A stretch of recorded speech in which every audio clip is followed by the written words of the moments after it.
আমার জীবনের প্রথম ভোট। আমার বয়স ২২ বছর চলতেছে। তো এই ২২ বছরের মধ্যে প্রথমবার ভোট দিতে যাচ্ছি। তো এক্সাইটেড মানে কি বলা যায় উত্তেজনা কাজ করতেছে। আমার সারা রাত ঘুম হয় নাই। তাছাড়া আমি হচ্ছে আমার হল সংসদ আমার হল হচ্ছে কবিতা সমিতি না। তো ওইটার হল সংসদে কার্যনির্বাহী সদস্য পদে নির্বাচন করতেছি। তো আমার হচ্ছে আমার মানে বলা যায় যে ওইটার জন্য একটা উত্তেজনা আবার সাথে হচ্ছে প্রার্থী বাছাই চয়েস করাটা কাকে ভোটটা দিব কাকে দেব না সেটার জন্য অনেকটা সময় নিয়ে আমি হচ্ছে যাচাই বাছাই করছি তো করে হচ্ছে সাত সকালে চলে আসছি ভোটটা দিয়ে দিতে কারণ এটা যতটা সময় মানে আমার হাতে থেকে যাবে মানে আমার এত যোগ্য যোগ্য লোকগুলো আছে যে আমি কাকে রেখে কাকে দেবো এই সিদ্ধান্ত নিতে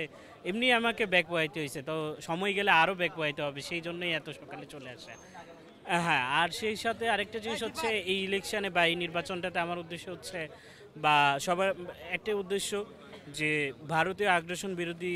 যে নেতারা আছে বা যারা এই ধরনের মন মানসিকতা রাখে এই ধরনের রাজনীতি করে তাদেরকে চয়েস করা এবং তাদেরকে নেতৃত্বে নিয়ে আসা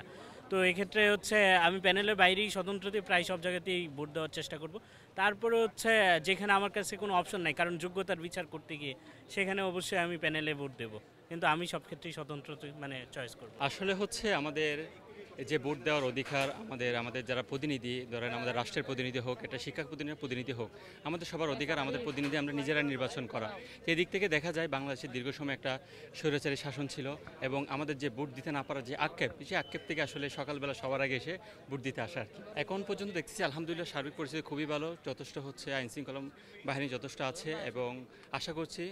মানে নিরাপত্তার সহিত ভোট